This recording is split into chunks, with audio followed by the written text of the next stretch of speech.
Hello students, welcome back to this channel. So today we are going to discuss class 9 poem The Snake Crying.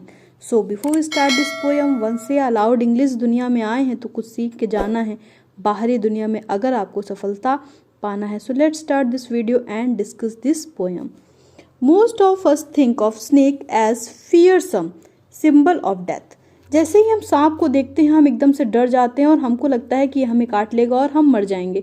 और हम क्या करते हैं, उसको मारने की कोशिश करने लग जाते हैं. कहीं भी सांप दिखा तो डंडा लेकर के उसके पीछे लोग पड़ जाते हैं कि उसको मार दें, नहीं तो ये हमें काट लेगा और हम उससे मर जाएंगे. सारे के सारे स्नेक हार्मलेस, सारे के सारे स्नेक्स हार्मफुल नहीं होते हैं, कुछ हार्मलेस भी होते हैं. सब पॉइजनस नहीं होते हैं. जैसे कि हमको स्नेक से डर लगता है, उनको भी ह्यूमन बीइंग से डर लगता है.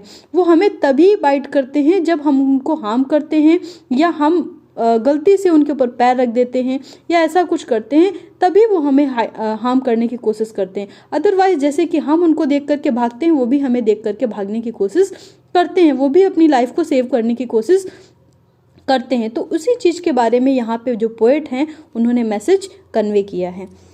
But the snake in this poem is itself a victim. तो जो स्नेक है वो खुद ही एक विक्टिम बना हुआ है. उसको लोग मारने की कोशिश कर रहे हैं और बेचारा अपनी जान को बचाने की कोशिश कर रहा है. तो चलिए देखते हैं और पढ़ते हैं कि क्या बताया है पोएट ने. The snake trying to escape the pursuing stick. Pursuing stick means chasing stick. जो सांप है वो अपने आप को बचाने की कोशिश कर रहा है. परसुइंग स्टिक, जो स्टिक उसको मारने जा रही है, जो उसका पीछा कर रही है उसको मारने के लिए, उससे अपने आप को वो बचाने की कोशिश कर रहा है.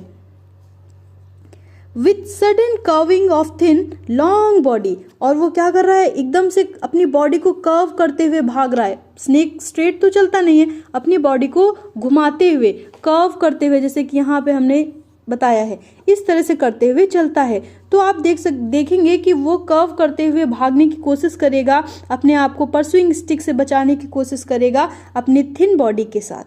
How beautiful and graceful are his shapes. वो जिस शेप में चल रहा है तो उसका शेप कितना देखने में ब्यूटीफुल लगता है. अगर हम उसको एक नेचुरल क्रिएचर की तरह देखें तो कितना ब्यूटीफुल और कितना ग्रेसफुल है, कितना एक्टिव है और कितनी एक्टिवनेस के साथ वो भाग रहा होता है. He glides through the water away from the stroke. और भागने की कोशिश कर रहा है कहाँ पर, जो दूर पानी है, जो वाटर है, वाटर में अपने आप को भाग ले जाने की कोशिश कर रहा है.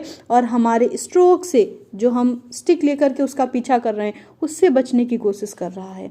O let him go over the water. Poet कह रहे हैं उसको जाने दो, उसका पीछा मत करो.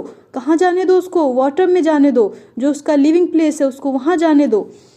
इन to the reeds to hide. वहाँ पे पेड़, आपने देखा होगा कोई पॉन्ड होता है तो वहाँ पे कई सारी घास सी निकल आती है, तो उसको कह रहे हैं रीड्स. तो वो जो रीड्स है उसमें उसको जाने दो, उसमें वो उसको अपने आप को छिपाने दो, हाइड करने दो. विदाउट हर्ट, बिना उसको हर्ट किए उसको यहाँ से जाने दो. वो भी अपनी लाइफ को सेव करने की कोशिश कर रहा है, उसको हर्ट मत करो. Small and green. स्नेक है वो किस तरह का है, स्मॉल है और ग्रीन कलर का स्नेक है, जो बिल्कुल भी हार्म नहीं पहुंचाता. He is harmless even to the children.